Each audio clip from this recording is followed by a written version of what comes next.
शौकत साहब अस्सलाम वालेकुम। सर वो आपने खत बना लिया? अभी मैं बनाता हूँ उसमें I have an old letter.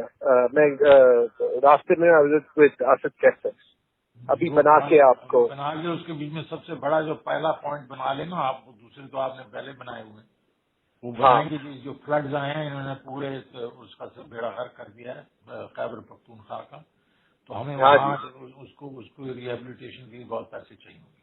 तो ये हाँ जी ठीक है ना। मैंने लगारी को भी कह दिया, उसने भी यही कहा कि जी बहुत हमें तो पैसे खर्च करने पड़ेंगे। वैसे इट्स अ ब्लैकमेलिंग टैक्टिक। पैसे तो किसी ने वैसे ही नहीं छोड़ने, मैंने तो नहीं छोड़ने। आई डोंट नो लगारी ने छोड़ने। नहीं छोड़ने तो उससे भी नहीं छुड़वाएंगे ना आज, लेकिन हमने करना ये है ना कि आज ये खत लिख के और वो जो IMF वाली जो एस्टर है उसको कॉपी भेज देंगे ना, ताकि ये है कि पता तो चले उन सालों को कि जी हमारे से आर्म ट्विस्टिंग करके जो पैसे रखवा रहे थे वो पैसे होंगे नहीं। ठीक है ना।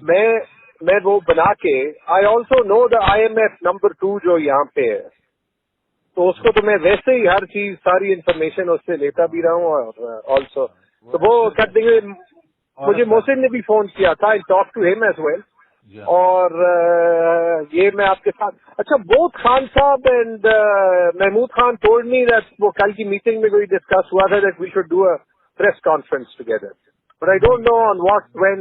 वो प्रेस कॉन्फ्रेंस नहीं होनी, वो ये था कि ये हम कर लेंगे और उसके बाद हम ये जो है ना वो सेमिनार करेंगे मंडे को ना। इसके ऊपर अगर प्रेस कॉन्फ्रेंस करनी है वो भी कर सकते हैं हम सारे, वो तीनों के तीनों हम बैठ के उसको प्रेस कॉन्फ्रेंस एक खत हम भेज दें इनको। Let us first do the letter, ताकि ये तो पता तो चल जाए।